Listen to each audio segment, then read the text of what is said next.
my brain is always going, always going. It's always thinking about work because my work is now what I used to do to unwind. Like, I think that's something that I've, especially with my health and my anxiety lately, that is something that I do have to figure out is what can I do where I do turn off.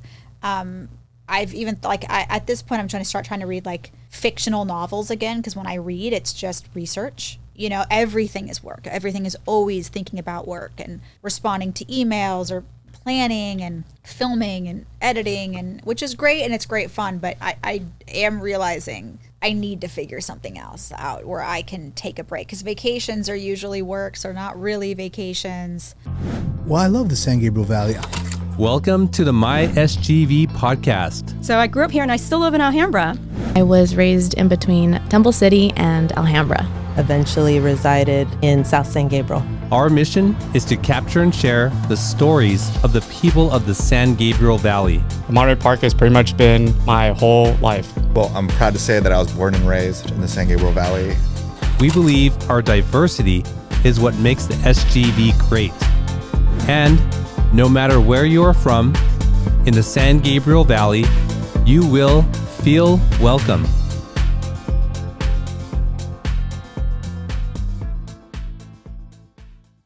All right, SGVers, welcome back to another episode of the My SGV podcast. Thank you for tuning in. If you are new here, we bring you the stories of the people of the San Gabriel Valley.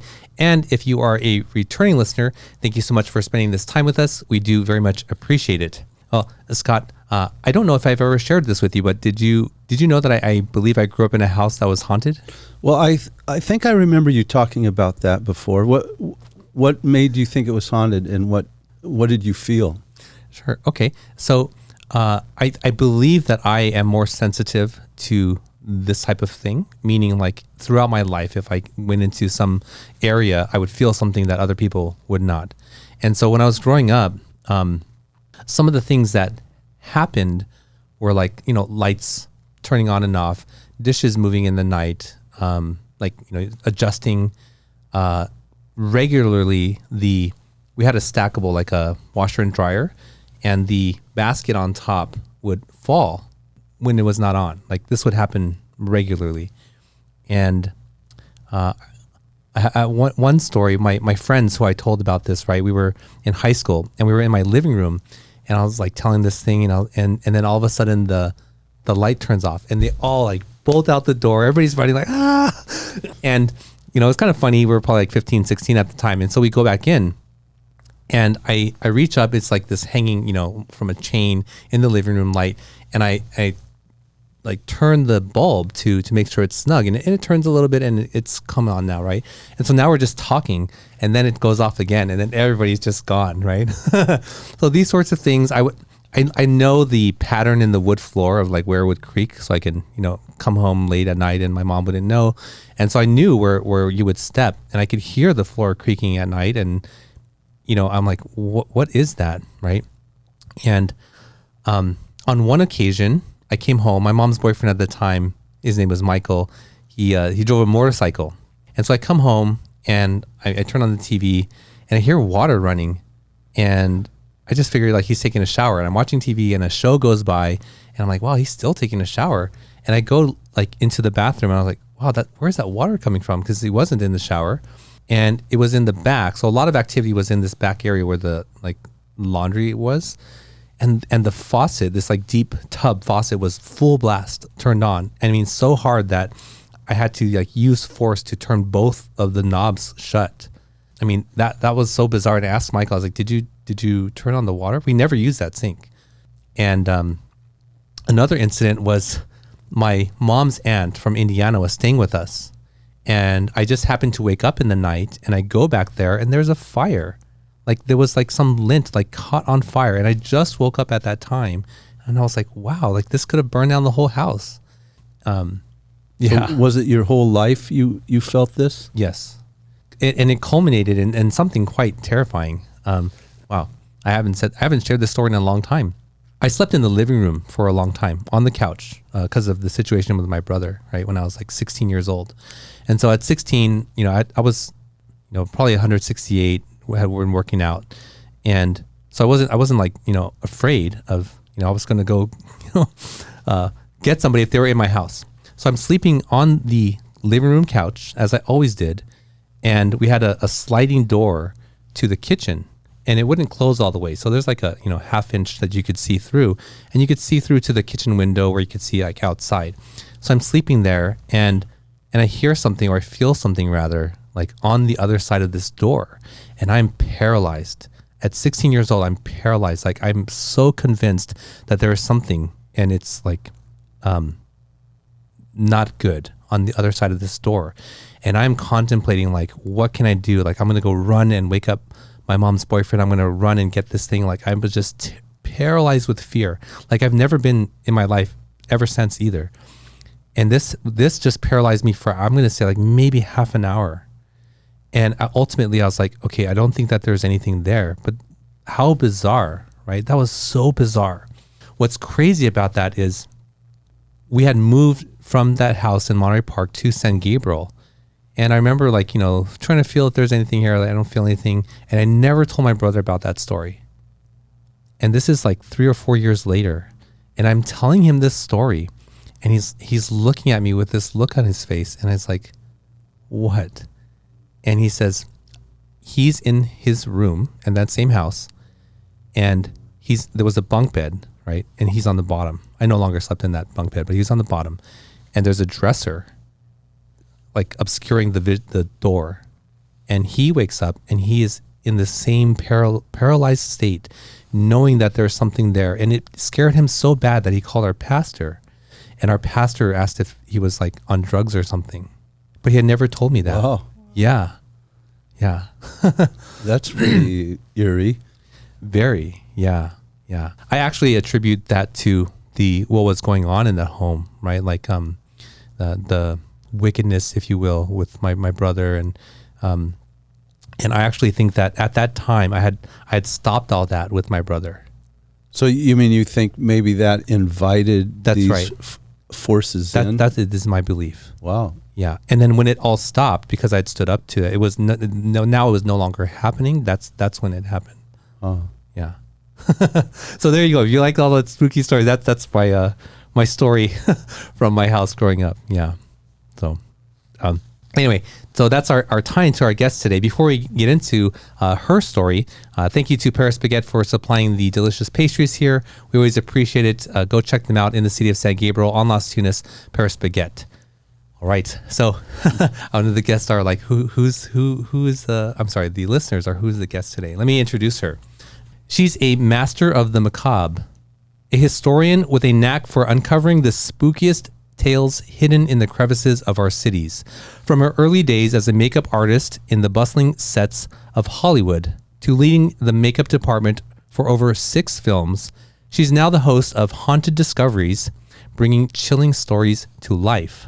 She's also the creative force behind her own digital series exploring the eerie and the historical with a flair that only she can provide. Her passion for the paranormal isn't just a profession, it's a journey that has led her to become one of LA's most intriguing storytellers, sharing tales of forgotten history right in the heart of the city. Originally from Seattle, she now calls the SGV her home.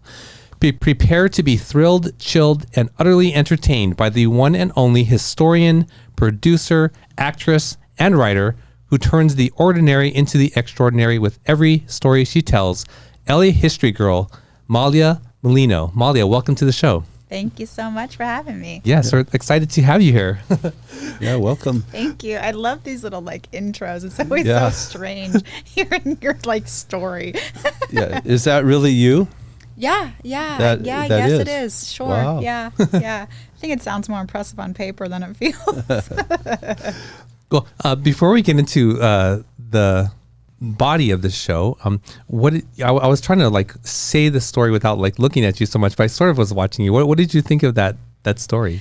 I think it's really interesting. I love childhood stories of homes potentially having some paranormal activity, and I think people that are sensitive is a lot more common than a lot of people talk about. But what I thought was really interesting is you was thinking that this kind of energy that was going on between you and your family maybe was creating or welcoming in something. And I found that a lot in my work, that, you know, whether it's you creating, like, for example, with my own self, I've had periods of time in my old apartment in Alhambra, if I was really emotional, my light bulbs in my bathroom would pop, like they would literally explode. Wow. And that would happen a lot. Like I went through a lot of light bulbs, but if I was okay, it wouldn't happen. So I think, you know, it's very, very common that either our own energy is kind of manifesting a haunting, or that energy is attracting kind of like darker energies. And so I think that was really fascinating.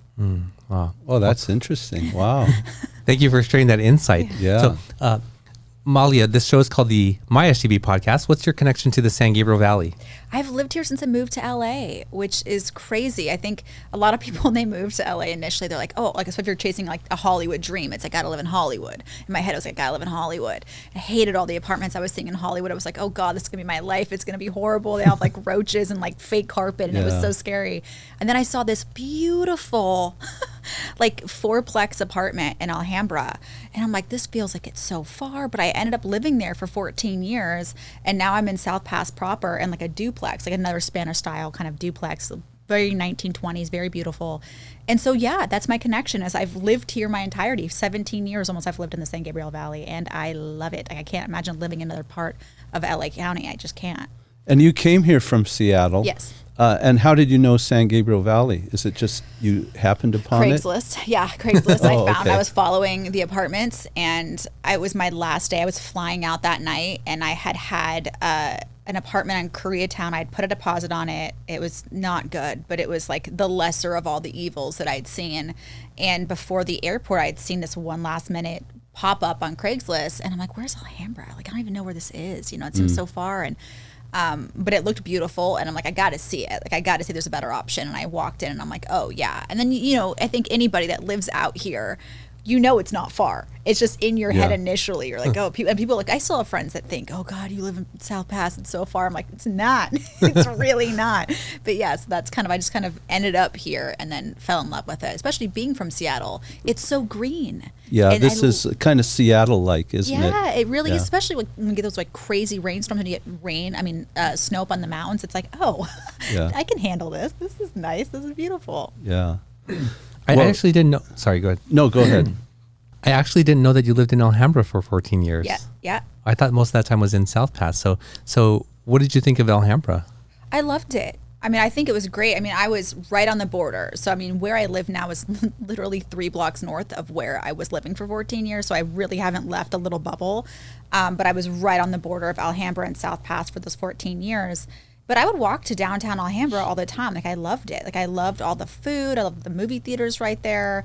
I just thought it was really cool. You know, I just, especially coming again from Seattle, like that I had things to walk to, like that was really important to me, because I can't stand, the one thing that is hard for me even 17 years later almost in LA is just how it's kind of these sprawling suburbs, and you go so long without there being a little center. So I love it out here. There's so many small little cute community downtowns, and a lot of them are very walkable. So that's what I really loved about Alhambra. Like, I loved, like, you know, the demographic. My neighbors were great. And I thought downtown Alhambra there was always something going on. Like, I just really, really liked it. Like, I felt very fortunate that I ended up in a place that I felt so safe and was nice and clean, and the people were really cool. You were going to ask something? You forgot. Oh, no. I mean, I can move on if you want. Well, I'm curious, like, what were you like as a child? Oh, boy. That's a funny question. I haven't thought about that. I mean, I was the only child. So I think I've always gravitated towards adults and having adult conversations. But my dad's a musician. And so growing up in the early 90s in Seattle, like during the peak of grunge, I was around artists and musicians my entire life. So there was a lot of like traveling with my dad's bands and being around artists. And it was a very kind of like free-spirited community that I grew up in, which I'm very fortunate for, because I think it really allowed me to have big dreams and know that I could chase those dreams going forward. But I think I was shy until I started acting, and then I kind of felt like, oh, I can have a voice and I could lose myself in a character, and if I was feeling insecure about something, I could lose myself in that way. But yeah, I think I was just very imaginative. was very like introduced to the paranormal at a young age because of where I grew up, because of the things that my family had experienced and believed in. And being on the road with my dad, when we'd go to these small towns, my mom loves history and she loves cemeteries. So I grew up going to those, and that wasn't weird as a kid. Might sound weird to some people, but again, I had a very, I think, unique childhood in some ways. But it was just a very artistic and free time. Like, I feel really fortunate to have been able to grow up then at that time and around so many musicians in that period of time. So yeah, I would say I don't think I've changed a whole lot, which maybe isn't great to admit, but I feel like I still have childlike wonder about a lot of things, and things that I've wanted I've kind of carried through my whole life. They haven't changed all that much. So yeah, I guess I was just me, but smaller. Not that much shorter. I'm pretty short. So There is a certain macabre element in Hollywood, isn't there? oh yeah. Oh, Why yeah. is that? I think it's a couple things. I mean, I think if you want to look at it big picture, I think the industry as a whole attracts people that are either running or dreaming, or a mixture of both. Like they have a lot of them come from, like, at least in my experience, I think a lot of people gravitate towards the film industry because they need some kind of creative outlet for whatever reason, you know. And I think you get kind of that tortured artist in a lot of people, and it's one of the hardest industries ever to kind of break into. So a lot of people that come here are coming from all over the world, Right. oftentimes alone, maybe don't have a lot of support, all hinging on this dream. And, you know, unfortunately, the odds of making it aren't great. So a lot of people never get to realize those dreams. And with that is a lot of heartbreak. And I think you get a lot of desperation, and people get used. And I think over the years, for the last, 100, 120 years, the film industry has really been a thing here. You get just, you know, an immense amount of stories of people that have been used, abused, and spit out by the system. Oh, even in Alhambra, Phil Spector. Yeah. Have you been to his house? I have. And I was, when they kind of did the remodeling and now it's like a wedding venue, they let me do a full tour, and I got to do a whole thing walking around there, and that was crazy. that must be creepy. He was a creepy person. He was a creepy person. He really was a creepy person. You know Phil Spector? I don't. Oh, world famous music producer. I mean, Yeah. revolutionary what he Truly. did in the 60s. He was like the leading, probably one of the top music producers in history, actually. He produced a Beatles album. I mean, I you think know, the Supremes too, yeah, 50s and 60s. all he the was girl all- groups, Yeah. this early 60s girl groups. But he had a home in Alhambra, and he murdered, well, you know the story. Yeah, I'm forgetting her name. I can't remember either. But This just in the last 20 years. yeah, it was the Pyrenees Castle, which is, if you look up on the hill by the 710, you kind of see those trees, and you see that kind of beautiful red tiled turret peeking out. That was the Pyrenees Castle, and it's a historic home. It used to be all of a ranch. It was like these, a French family owned it. Was a really happy home, like a very family happy home.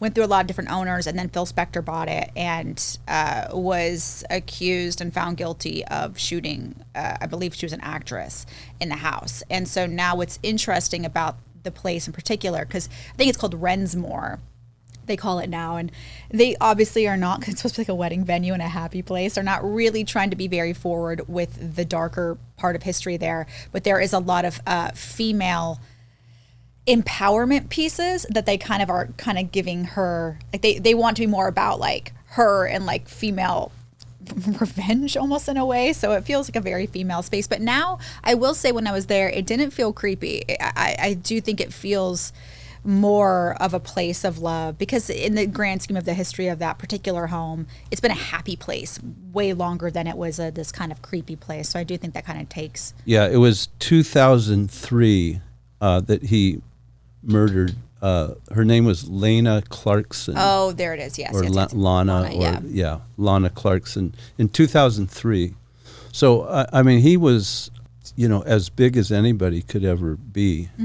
And it was so shocking to find out he lived in Alhambra. Yeah. I mean, it was just like, you don't hear of movie stars or, you know, entertainment biggies living in Alhambra, but he lived, yeah. Beautiful piece Amazing. of property. I Yeah. don't blame him. If you can't tell already, like the knowledge and the excitement that you had just as you were describing that home. I love it. I love it. Well, I'm curious about the Hotel Cecil. Oh, yeah. Have you spent much time there? So interesting story. I did in my very, very early days of YouTube, which don't go watch it because the quality is so bad. But I was trying. I was doing my own thing. It's one of the first episodes I did for a show that I was doing. My first one called Macabre Mondays, which is where kind of like a carry along with the macabre name from. And I did an episode there. It is the only location in LA that I will not go by myself. I'm not a very superstitious person, but I do think there was something particular about that building. There's something about it. I think it's unsafe for women to go alone, and I stand by that. I truly think that the only male to ever be murdered, or like not murdered, killed on site was from a woman jumping and falling on him as he was walking in front of the building. Oh. But there's been so many women. The what was he called? The Night Stalker. The Night Stalker Rich lived Ramirez. Yeah. And his and then- copycat killer also stayed there for a while. Yeah, I mean, just one thing after another. We actually represented as a law firm the family of the girl who died on the Elisa rooftop. Oh yeah, Elisa Lam. Wow. Yeah. So we represented her family. Wow. Yeah. That is a big thing on YouTube. It is. Elisa And Lam. and that's the whole thing is distressing. And I think, I mean, I can't imagine being her family when that happened. And I think one of the things that was craziest to me when I was kind of investigating that case was, I believe, I might not be an exact quote, but it was along the lines of like one LAPD officer kind of said like some things aren't meant to be solved. Like it was so bizarre that it was, you could tell like his personal opinion was like, I don't want to touch this. Like there was so much strange about that case. And there's been so much strange about so many cases there. Throughout, and there's the conspiracy theories of maybe there had been some kind of like male only cult because, when the Cecil was built, it was one of many hotels at the time that were built to house male businessmen that were coming in on the trains for business. It was never really supposed to be a place for women because women weren't really traveling into LA for work. Mm-hmm. So there's a lot of really, if you want to go down the rabbit hole, interesting conspiracy theories as to why maybe this place in particular is dangerous to women. But there have been a lot of women that have been killed on site that have chosen that location to take their own lives, which is the thing for me that I feel particularly baffled by. And that's why I think, especially if you are a person that, if it's been like a version of a hostel and low income housing, and you get a lot of people that are moving to LA and trying to find a place to stay, there's a lot of options in LA. Like if you are a female, I'm like, just don't choose it. Like the history there. Oh no, it's a scary place, but it became a bit rehabilitated in the say 90s, I think. And there was a restaurant there, but it sort of got back to its old, I guess its old standard into the say 2000s. Yeah, and I think when you get cases like the Elisa Lam story and that unbelievably bizarre elevator video, you get a bunch of like internet sleuths and people that want to go check it out themselves, and I think they hype it up a lot, and I don't know if that's good or bad, but I do think it hasn't helped because they've gone through so many owners of that building, and they're constantly trying to like push the history aside, but so many weird things keep happening that there's just bad juju, for lack of a better term. I'm just like, I'm not going to mess with it. I'm not going to hedge my bets on that one. Yeah. So you did go there though? I did. I went into the lobby. I brought my boyfriend at the time because I just didn't feel comfortable being there by myself. And I did not stay long. And at that point, when would this have been? This would have been, oh man, it's probably like close to 10 years ago. And the security was really tight. And like I originally thought I'll try to get the elevator myself and film in it. And it was just under lock and key, really. And it just felt like, and also when I was there, it just felt a little icky. And I tend to have an issue with, especially if I'm doing more true crime focused stories, I really don't like doing current stories or really within 50 years because For me, I think you need to be as respectful as possible to the family that's dealing and grieving with it. To me, it's not entertainment. It's people are still going through those things. And especially the way that I try to deliver information, which can be lighthearted at times. You can't do that if it's current. Yeah, isn't that interesting? You could, take a more lighthearted approach. Not exactly lighthearted, but if it happened 100 years ago. Yeah. I mean, the London, Jack the Ripper. Yeah. Right? I mean, think of what a horrible, horrible thing that was, for the families at that time. But now you can talk about it. It's almost, you can make jokes about it probably if you wanted to, Yeah. right? Yeah. But you couldn't do that with, something that happened last year. Although I do think it is interesting because a lot of people, they're not making light of it, but people jump on any true crime that's happening quickly to make a podcast out of it or talk about it or to be relevant in some way. And I have a lot of mixed feelings about that just because of my own kind of this weird moral code that I created for myself. That's why I stick to history as much as possible. It's like, even with the Cecil, I was mainly talking about the history of what had happened originally versus what was going on currently. Yeah. When you were describing going to the house in Alhambra, you said it didn't feel a certain way. So are you a sensitive person, and when did you discover that? Oh, yeah. Oh, for sure. My whole life. When I was little, I was tormented by things in my house. Even though I loved it, it was a beautiful place, but I've always been able to walk into a room and be like, oh, I'm not alone in here. Or this doesn't feel, even if I didn't pick it out in that way, it's just, I don't feel comfortable in this space. Like, I don't feel welcomed in this space.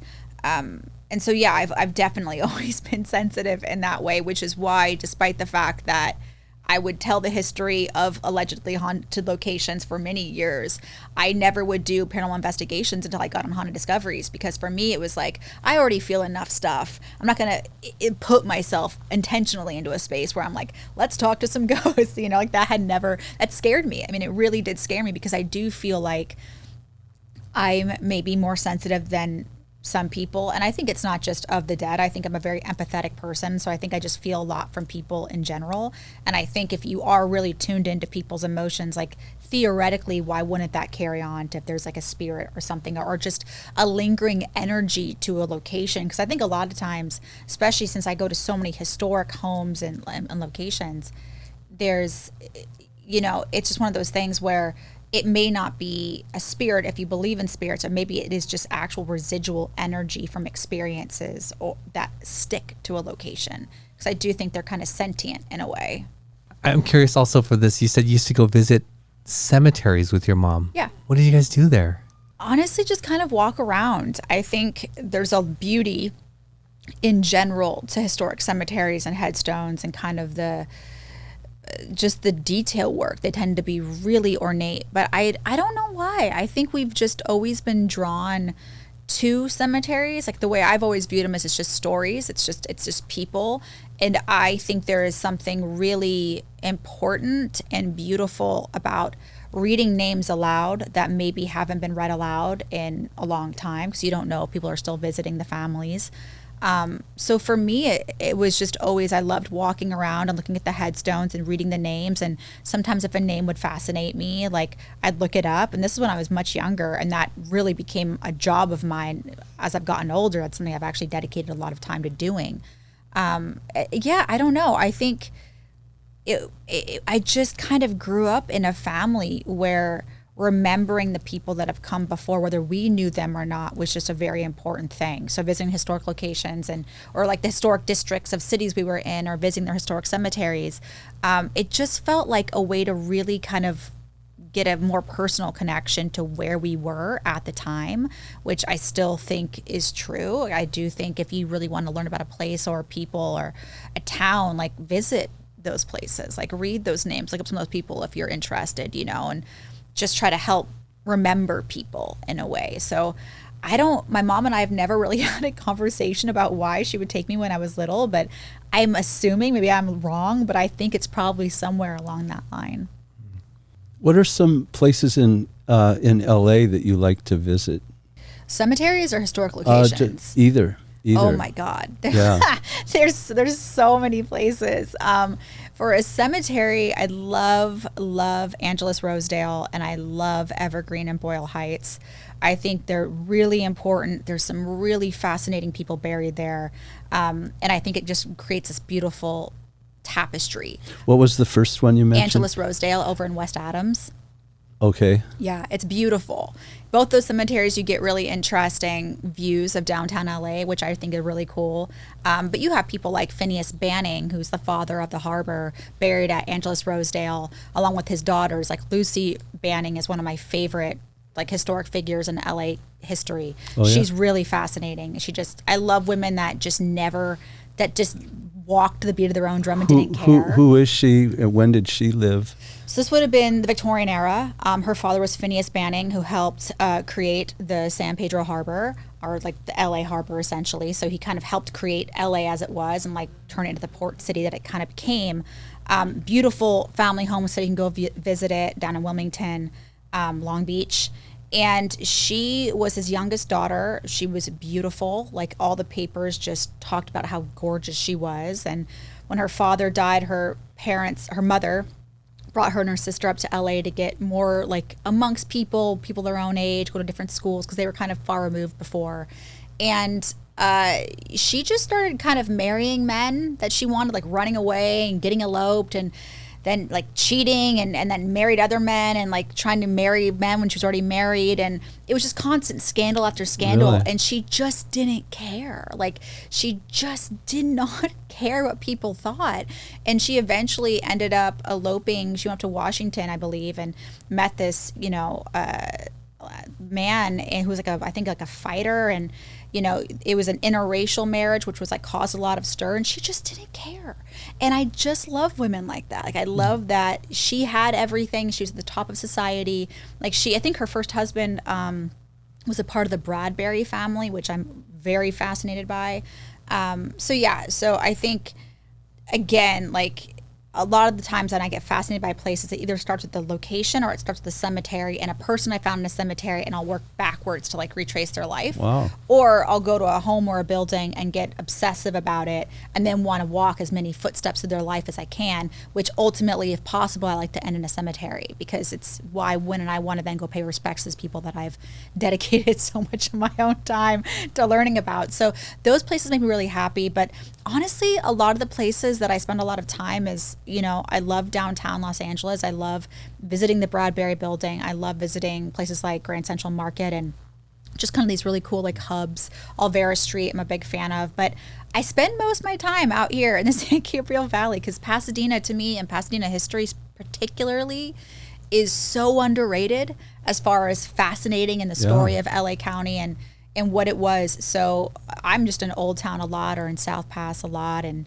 walking around the beautiful homes and learning about as much of them as I can. Have you had a chance to go into the underground tunnels in Pasadena? No, I have not, and I want you so bad. I don't have a connect for that, but I'm interested. Somebody must. Yeah.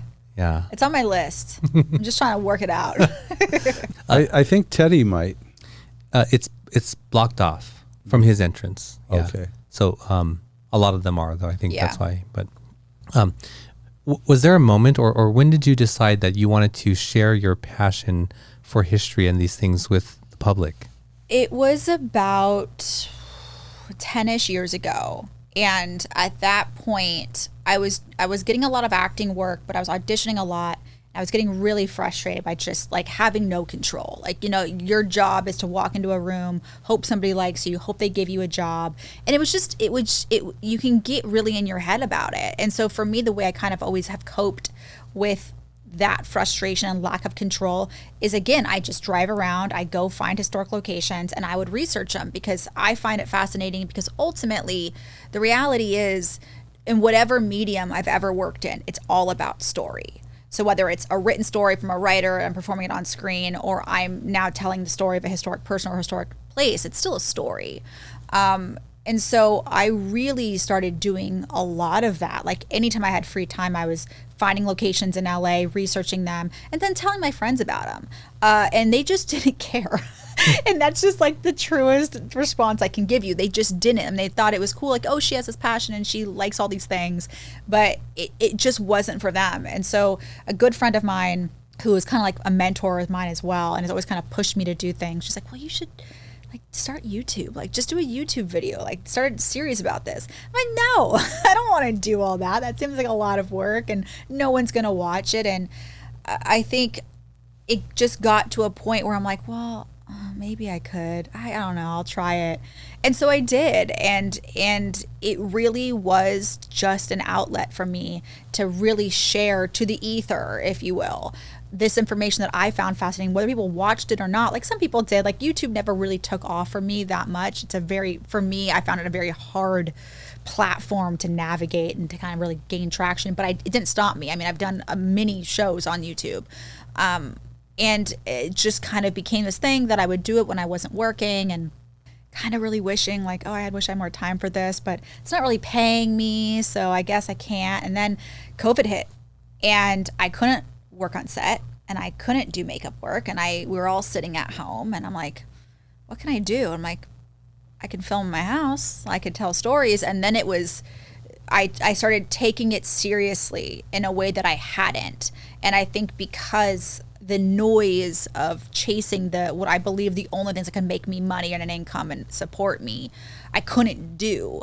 It forced me to really start realizing, oh, I could do this and how much can I dedicate time to this? And, oh, I really enjoy this. And it started to get more intricate. And then I kind of jumped to short form as well to kind of like put content out. And I realized, oh, this is a little easier and I don't have to do as in depth and I can do more. And then I think it's been a long progression over a decade until really when COVID hit that I was like, no, I think I want to do this full time. And then how do I do that is kind of what the shift was. I just realized how happy it made me to share these stories with people, especially LA history in particular, because people think about LA as a city of transplants, which it is, but it's also not. There's people that have been here for 9 generations, and I don't think that there's so many different cultures and there's so many different types of history here that it would be impossible to teach everybody all of those in school. And so to be able to share LA history with like native Angelenos, like to me, that's honestly more of what excites me. If I can tell somebody about their neighborhood or like maybe they live next door to this house and they had no idea. Because when I get those comments of like, I lived there and I had no idea, like it warms my heart so much because it feels like I'm almost like giving back to a city that's already given me so much. So that's kind of, I think, when I realized how happy it could make me and people were enjoying it in that way, I was like, oh, I don't have a choice. Like this has got to be what I'm doing. What platform do you use? So now I'm pretty much mainly just on Instagram and TikTok. I would love to get back to YouTube because I can do more long form content, like make it full, like 30, 40 minute episodes, which I've done in the past. It's just so time consuming. And when there's not the monetary, I'm not getting paid back for the time I'm putting into it right now. It's been hard to transition back to long form content. But that is the goal to some extent. But now having done 3 seasons of a travel show where I've actually gotten to be with the crew and do all of that, the ultimate goal is just to have my own actual show where I'm not having to do everything because I'm a team of 1 at this point. So Instagram and TikTok is primarily where I put all my content out right now. Mm-hmm. So you sort of shared your passion with your friends and like, oh, that's nice. And you tried out YouTube and then the pandemic hits and you're doing short form content. Was there a moment or a reel or something that like took off and, sort of sparked like growth on those platforms? Yeah. So really kind of when things shifted is when I decided to really niche down into Victorian LA history, which I hadn't really done to an extent. Because before, a lot of my content was like haunted things or like spooky in nature. There's a lot of spooky LA content creators. Like there is a lot. There's not a lot of people talking about Victorian LA history. And so I started doing the houses in Angelino Heights on Carroll Avenue. And all of a sudden, numbers were jumping and the followers were jumping. And I'm like, oh, this is interesting. Because I think at that point, I had just kind of assumed people were already talking about those houses and that period of LA history. And the more I did it, I realized they weren't. And so I think when I really started focusing on specifically Victorian era houses, even when I would go to like San Francisco or San Diego, if I branched out, it still seemed to get more traction. So that helped a lot on Instagram specifically. TikTok's a little bit different, and I've always kind of used that almost more as a playground, because I haven't been as invested with the people there, where I've been on Instagram for a long time and a lot of the followers I would know or I'd have more personal connection with, where TikTok, it was just like, it was bigger, and I was like, if it doesn't do well, like, who cares, I'll just see if it works, then maybe I'll put it on Instagram. Because for me, it was more of like, that was where my curated content was, and this is more my playground. And still to this day, the things on TikTok that do better are me kind of talking to the camera about certain things. Like I had done a video on what happened to the Titanic bodies and the morgue ship that came and picked them up. And that is kind of what skyrocketed me there. If you can get people arguing in the comments on TikTok, that's usually how you get good views, which, you never know it's going to make someone mad, which apparently I have a penchant for doing sometimes unintentionally. But yeah, I think that was the thing that, honestly, it was niching down and really focusing on LA Victorian history that gave me the confidence to keep doing it, because I realized that was kind of where there was a little hole of the people weren't getting that kind of content. So that helped a lot. And growing up, you were in a Victorian setting. Yep. So is that what led you to, seek out Los Angeles Victorian? Yeah, I'm obsessed with the Victorian period, the medieval ages and the Victorian period. I'm really obsessed with, just deeply, deeply, deeply in love with that era. There's so many interesting things that have happened, either across the pond or over here. And I think growing up in a Victorian building, there's so many just beautiful details to that craftsmanship that I've always loved. I've always just thought they were kind of beautiful homes. And so anytime, my entire life, I always am seeking out, is there Victorian homes here? I just love that architecture style so much. It just resonates with me for whatever reason. And so, yeah, I think when I started thinking about, because I also am fascinated by San Francisco history, and I just realized at one point, I had this kind of moment, and I'm like, everyone talks about the Gilded Age in America. They talk about New York, they talk about Chicago, but no one's talking about what was happening in San Francisco. No one's talking about what was happening in LA. And so many important things were happening here during that period of time that I think I was like, I want to find if there's pieces of it left. So it was kind of this personal quest to find the remaining remnants of that era in the city. And I guess people dig it. People like it. Do you go to England at all? I do. I've been a few times. I love it. Yeah. Yeah. So, Queen Victoria was early on one of my favorite historic people. English history is kind of what my obsession with history began. So when I go there, it's just incredibly overwhelming for me. Where do you see the Victorian in England? Is it London primarily, or? You can find it pretty much everywhere, but I think London in particular, especially because of what Victoria did really out of mourning for her husband Albert, just kind of her obsession with building monuments to him. Is that like Albert Hall? Yeah, for him, yeah. And what are some of the other major monuments? Well, there's an incredible memorial to him, essentially across the street from Royal Albert Hall, that is just this epic gilded tower that is, it's so stunning, it's almost nauseating. It's so extreme. But I think, that era, it was a time of such ingenuity in so many different ways. Glass Palace? There was the Glass Palace that was from the World's Fair that was there. It's the only remaining piece that's kind of over in that area. But I think, I think, obviously there's not a lot of Tudor buildings, one Tudor building left standing in London. So you get a lot of, because of the fires and all of that, it's all mainly Georgian and Victorian is what you mainly see when you're walking around the city. And of course, when you are in London, you're not going to see a Victorian home the way that we have them here. That is very much an American architectural style in a lot of ways. But still over there, you have this beautiful, rock work and iron work and stone. And I love it. I'm so obsessed with it that it's stupid, really. Can you talk a little bit about what it's like, being a full-time content creator? The ups and downs, and do you still enjoy it, all of it? I do. I do, and I think I feel very fortunate, very, very fortunate that I am able to do it full time. But it comes with a lot of sacrifice. Like it really does. And I think it's easy to romanticize the life that, like, that it's, oh, you just get to go and do all these cool things and it's fun, which I do, and that's great. But the thing that I think a lot of people don't realize, that don't do social media or don't understand the work necessarily, is there's so much pressure. Because when you want to land a campaign, or if you want to get a collaboration with someone, like for me, it's a lot of pitching, because I'm trying to work with tourism boards. I'm trying to get paid to share the history of people's towns or buildings. And a lot of that is me having to show my engagement, my analytics. And if I have a break, or if something didn't do so well, like that directly affects how much I get paid or my hireability. And you can research all day the algorithm, but you're still a victim of it. Like it's either going to hit or it's not going to hit. And that will affect your income.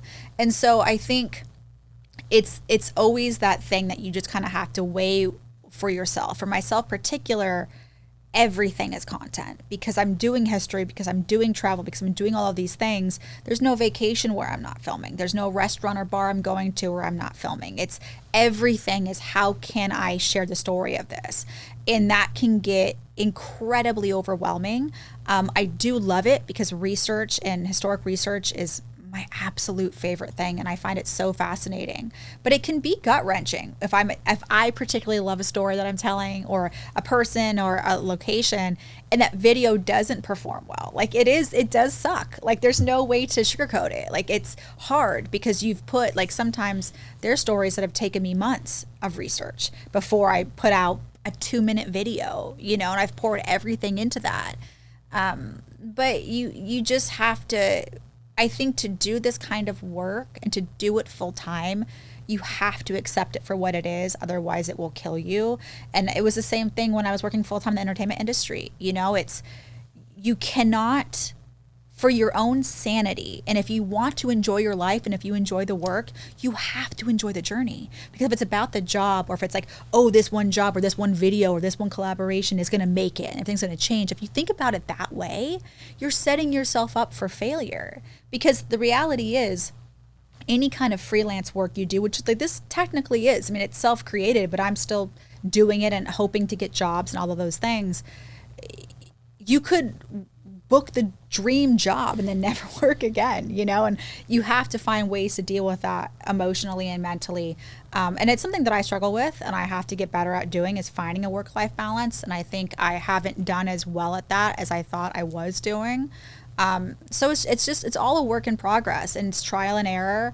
But I do love it. Like there's nothing I'd rather do than share these stories with people and dive into the research and visit these cool locations. It is the dream. I think the brilliance of social media, and the internet in general is, I think before we were so, like, for example, for myself, like I would have been limited 20 years ago to being like, well, I want to be the host of a travel history show. And if I don't get that network show, well, there's no way for me to really share that with anybody. And now you don't have to wait for that opportunity, anymore. You can do it yourself.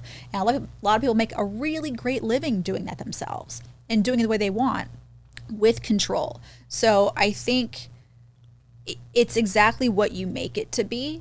And I think it can differentiate day to day. But most of the time, yeah, I love it. I love it. I love geeking out and talking about things, and people out there enjoy it. Like, I'm so used to people not caring about my nerddoms that, like, when people do dig it, I'm like, cool. Like, I'm glad this resonates. So yeah, no, I really, it's hard, but I wouldn't trade it. Do you get a lot of hate in the comment section? And if you do, how do you deal with that? Surprisingly not. What I find it amusing. There are words that I will say strange sometimes. Like I say medieval a lot of times instead of medieval. It comes out of my mouth as medieval. And there's some things that I'll have more of a English pronunciation of it. And it's just because I have been immersed in that culture, and I've listened and watched and talked to so many British people. There's some like vernacular things that I've taken on. So I'll get weird things like that, or just simply like, oh, I can't stand her voice, like things like that. And I'm like, well, sorry, like, what do you want me to do about it? It's my voice, But most of the time, actually, people tend to be pretty supportive in the comments, which I think is really cool. The hate, like there's only one video I've ever had to delete take comments off of. And it was a video I had done on it's the car and Prim, the Bonnie and Clyde car and Prim. And I had made a video about that. And the people were fighting in the comments so bad. I mean, it got so nasty that I didn't want to read them anymore. So a lot of the times, like, hate in the comments is people fighting with each other. And sometimes I'll let it go in case it's like helping my video and it's nothing that's really serious. But sometimes people just get vicious. I mean, it's the internet. So sometimes you just get people that are just horrible. And I don't feel like it's become a safe environment anymore. I don't want that kind of energy on the thread. So I will delete comments. But I'm a big believer if people are hating on you or just trolling you for no reason, delete the comment. It's your content. Like, you don't have to leave it up. If it makes you feel bad and you've put time and energy into this, like, yes, it's their right to write it, but it's my right to take it off. So I'll delete it because I don't want to see it. Yeah, I got no issues with that. How has it been with your husband? Like, if you're out on the town or just enjoying a night off and you're like, hold on, can you get a shot of this? Or if you're on vacation, like how has that been? I mean, sorry, honey. I mean, he hates it. I think it's a weird mix because it's allowed us to stay in really incredible places. It's allowed us to eat and experience really amazing places. And, I think most of the time he is who I will bring with me, which in turn you've become my assistant because the ROI here is like, I got to create content, otherwise we're not getting this thing or not getting paid for this thing. And so I think over time, because some of the things we've gotten to do have been cooler, he's like, okay. But he's just, this is a man that he has social media. He doesn't post. He's not like, oh, what a great moment to take photos. Like, he's just not a person that's about it at all. So, for him, if I need a picture somewhere, it's like just he points and clicks. And I'm like, my hair is half in my face. Like, it's been a process. But I think that's the other thing is it's trying to find that balance, right? It's okay, let's get all this stuff that we got to get done first, and then we can just enjoy it, and we don't have to feel like it's work anymore. And I think we're getting a little bit better at that. I think we're kind of finding our rhythm a little bit better in that way. But I think for him, he's incredibly supportive, like 100% supportive, which I think I can't imagine it being the other way around because that would be so difficult. But, I think sometimes it's with a big sigh or like an eye roll, like, if we're at a restaurant and I'm getting paid to like review this restaurant, do it. And it's, he's taking a bite before I get there. I'm like, wait, hold on 1 second, please. I need to get this, It's like, there's a lot of jokes about like being an Instagram husband, but you gotta make light of it. But he does his best, we make it work. Do you get recognized when you are out in town? I have on occasion. Half the time it's been when I've looked my worst and no makeup. I think I was buying tampons once and I was like, this is great. This is the dream right now. Yeah. But yeah, I mean, a few times I have, and usually it's really, it's very flattering. I try to be as not awkward as possible about it, but I think I'm kind of slightly awkward because you never want to like come off rude, or I don't know. I was in Solvang once at a brewery and a girl saw me and she screamed in the middle of the restaurant, just the top of her lungs, and like freaked out and ran over to me. And I was like, and my husband was just like, what's happening? And that was extreme.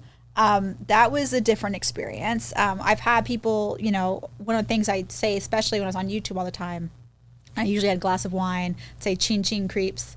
And people will say that to me sometimes, like, oh, chin chin creeps, It was kind of like a catchphrase I had for a while. So, sometimes, yeah. But people have been cool most of the time, yeah. So my next question is, when do you get to shut off everything and not be, on, so to speak?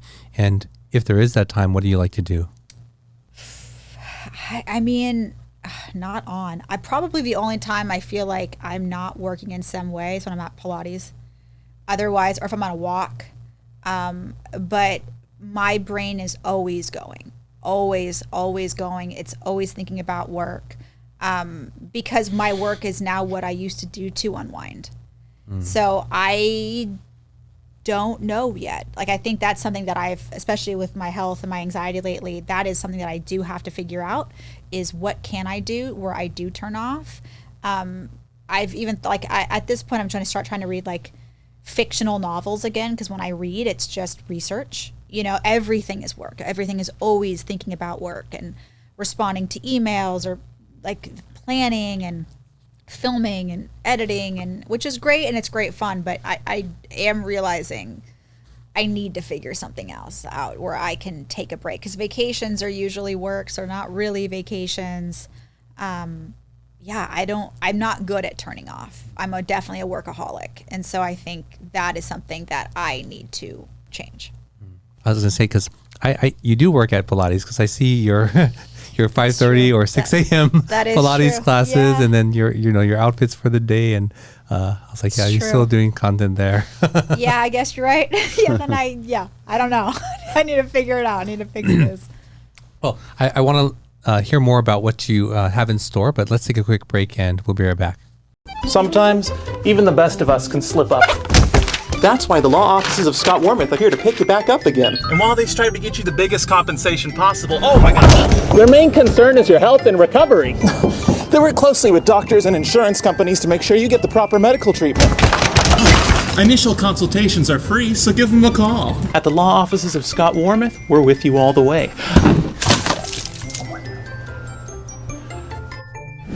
I'm Scott Wormuth. We've been fighting for your rights for more than 40 years. Hey, SGVers, we are having our very first meetup event on Saturday, November 9th at Paris Baguette in San Gabriel.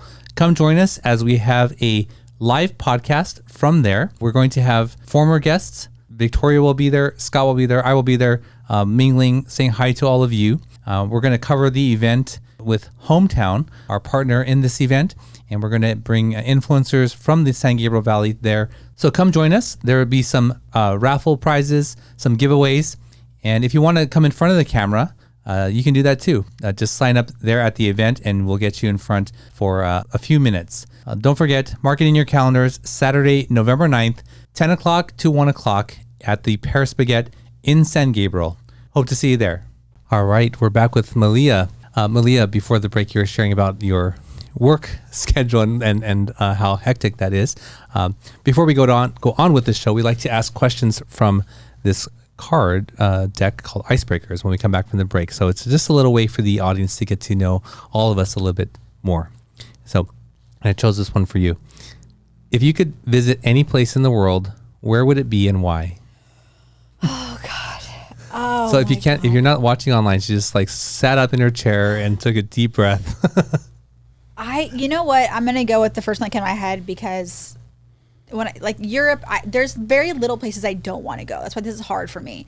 But the one place that is on my most immediate travel list, and people are most surprised that I've never been there, is New Orleans. So that for me, it's like, I'm even embarrassed. And rice. Yeah. I mean, the history is incredible. I mean, New Orleans, Savannah, that's like the hope to do like a trip combined those two places. Oh, yeah. It is weird that I haven't been there yet, especially, I've been in the South a whole bunch, but not those places. So that's where I really want to go. I think the history is rich. I want to eat. I just want to eat the food. The food looks amazing. And I just think it would be I think it's a really interesting like enclave in America, this very unique place that you have to see to really believe in a weird way. And that's the hope. So that's like the soonest, like that's where I really want to go. Awesome. How about you, Scott?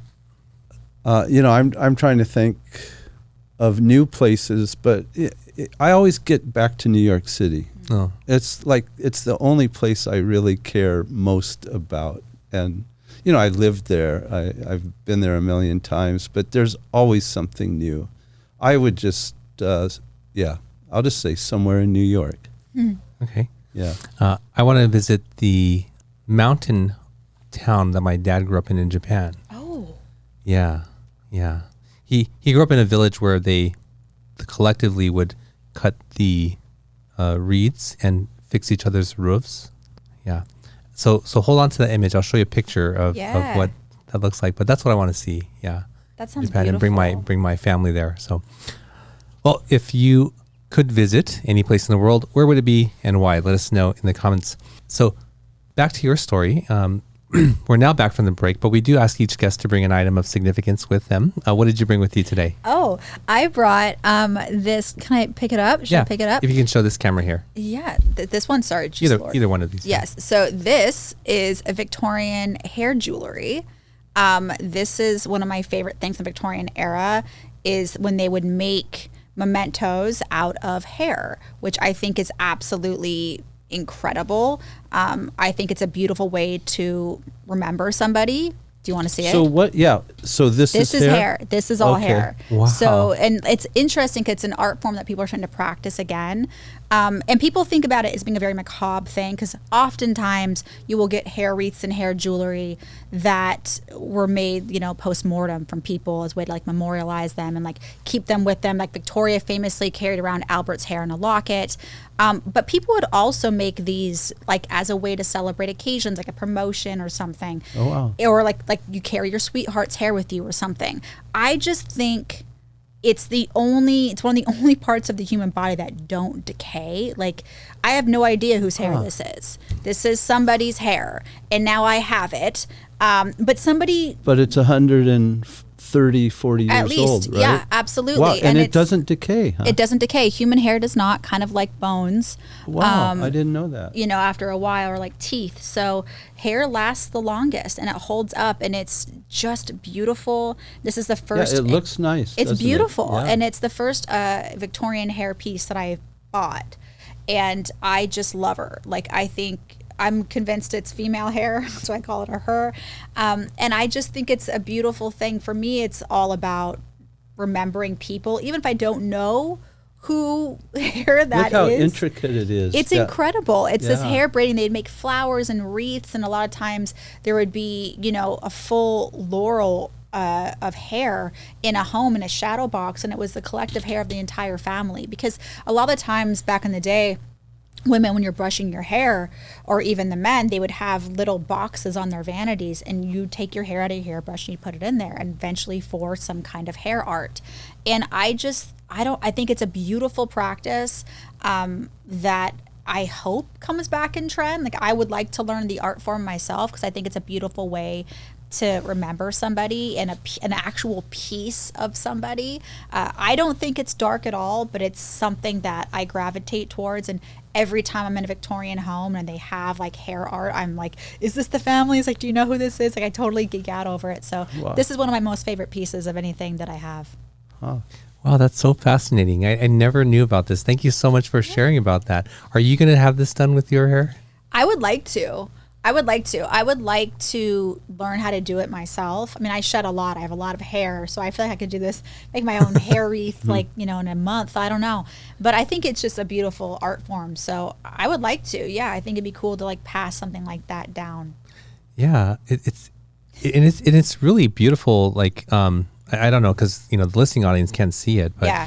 It's really a beautiful piece. Yeah, and if you see how it becomes even more intricate, down below here, it is fascinating. Yeah. And they would have you'll see like brooches where it's like the hair is like braided in a beautiful like plath, and then it's like covered in the glass, or there's rings, there's bracelets, and some people would actually wear them. Sometimes it's display pieces, but a lot of times people would actually wear these. Is it coated with anything, or is it no? Wow. No, it's just hair.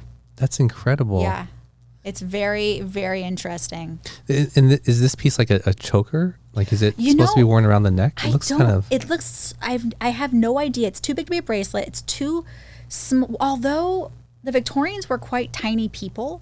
If you look at I'm serious. Like, if you look at like Victorian women's shoes, their boots, the ankles are like this. So I think it's possible maybe their necks were a little smaller, because it could have been maybe worn as a choker. I'm not quite sure. Where did you say you got it? I got that. Let me think. I got it at an antique mall up by Arroyo Grande. Yeah. Wow. Does it go up in value? It really ranges. I mean, they can be quite pricey. This one was pretty moderately priced, because it's not one. I mean, surprisingly, this is not one of the most intricate ones that exist, or designs that exist.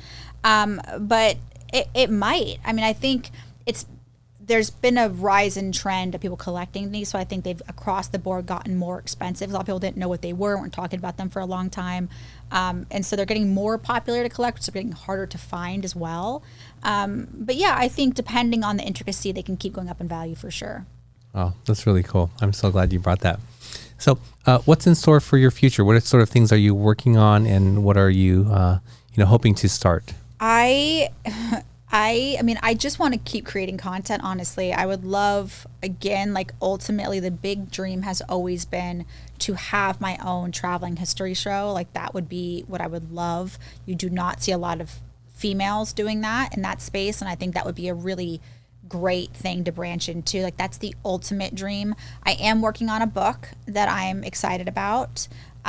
It's probably gonna be my biggest undertaking ever. The amount of research I need to do for it stresses me out but excites me too in a way, because it's it's just I like things to happen now. Like I'm a very anxious person in that way, and this is not something that's going to happen now. Like I'm going to have to dedicate the time for it. So I think that's cool. I think it'll be good for me to do a project like that that's a long term. I have to stress about it. It's like it's going to happen. It's going to take time. I know it's going to take time. So I think I'm just chugging along, just keep creating content. I have some really fun ones coming out soon that I'm excited about. I got access to film an historic mansion they never allowed in photography, so I'm really excited to tell that story. And just hopefully my opportunities expand. My ultimate goal with my content is I would love to be, like we talk about England, like to go back to Europe and do stuff there would be an absolute dream come true for me. So I would love more overseas working opportunities. So a lot of just me pitching myself and hoping that I have the right things matching and people, ultimately say, yeah, that'd be cool. Let's do that. So yeah. And I was watching you as you went to Europe this last time, and you unfortunately got sick for the first part of your trip. And I was like, oh, that's so terrible. That sucks. It was horrible. It was my first time in Italy, and I'm Italian, and I was like, oh yes, I can't wait to eat. Like the list of I had so many reservations for restaurants, and I had no appetite. I mean, I ate so little, I drank so little. I was just functioning purely because I'm like, I'm not gonna not see these sights. But yeah, it was rough. It was not ideal. Wow. Well, we're gonna move on to the final segment of the show where we get to learn more about what you like in the San Gabriel Valley.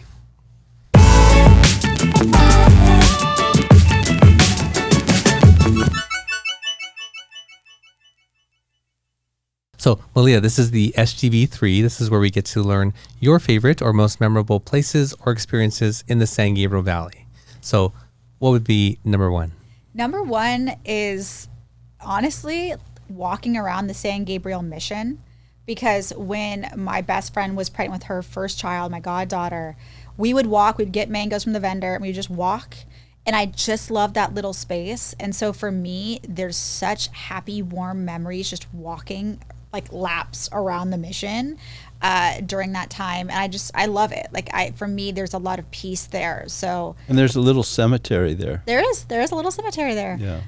And so I love it. I love it there. I think it's really cool. I like that little community right there. So that's probably my first one. Okay. And the second? Second one. I am obsessed, deeply obsessed with the Castle Green in Old Pasadena. Oh, wow. I love it. I on occasion will just stand there and stare at it. Really? I love it. I'm so drawn to it. Again, it represents a period of history in LA, but specifically Pasadena history that I find so deeply fascinating. And the first time I ever walked inside that building, I felt like the building gave me a hug. There's never been a building I've ever walked into where I was like hit by a wave of warmth, because you can just tell it is so well loved by the people that live there. And the history is just vast. It's beautiful. Architecturally, I think it's a masterpiece. And I think it's of another world to me, that building. And the fact that it's just sitting there, and we all kind of take it for granted until you really stop and you just really stare at the intricacy of that building. I love it. Oh my God. Yeah. The Castle Green is probably one of my most favorite pieces of the San Gabriel Valley. I think it's a gem. Yeah. Well, I would love to have someone there on the show, but it's sort of hard to connect because it's not an individual. It's an entire. Hard. Yeah, they are very hard to contact. I've been trying for a very long time. Yeah. And what is the third one? The third one is Arlington Garden in Pasadena. I know that. Yeah, it is. I didn't even know it existed until maybe 6 years of living here. Yeah. It is the former gardens of a mansion that is no longer there, but it's just an oasis. It's this beautiful, like garden.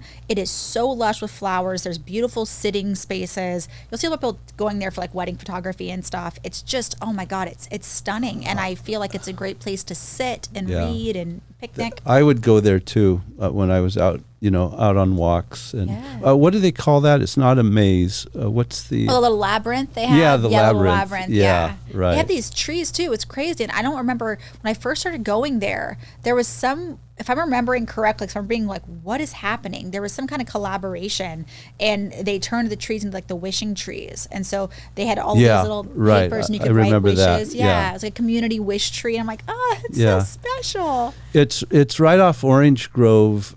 It's a street yeah. called Arlington, and it's down. The cross would be down around. I'm trying to think of. It's south of California. Yeah, south of California before the 110. Before you cross over to South Pass. Mm. On Orange Grove. It's off Orange Grove. Yeah. You can get to either Pasadena Avenue or Orange Grove. It's on Arlington. But if you're not looking for it, you won't see it. Mm. And then once you go in, you're like, oh, check it out. I'm telling you, it is. Yeah, it's beautiful. An oasis. Yeah, beautiful little, maybe a city block. Yeah, it's quite small. Yeah. But it's really peaceful. It's really, really beautiful. That whole area, I think it's hard because I spend so much of my time in that entire area. Like often I'll go to like Jones Coffee in South Pass and go up to Arlington and just sit. It's just grounding, very beautiful. Awesome. Well, thank you for sharing those. Well, Malia, I'm so glad that we're on the show with us today. Thank you so much for coming and for sharing your story with us. If people want to check out what you do and your content, what's the best way to do that? You can find me on Instagram at Macabre Malia, on TikTok, the LA History Girl, or lahistorygirl.com. That's all my stuff.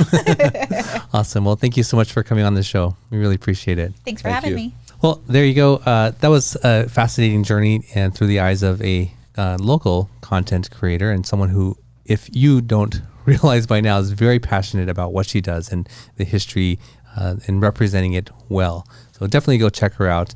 I'm going to continue to follow her, and I really do appreciate it. And I do watch the whole stuff that you put out there, and I really love it. Just the way that you put it out is really amazing. So thank you. That's the show. If you like this kind of content, please like, share, and subscribe.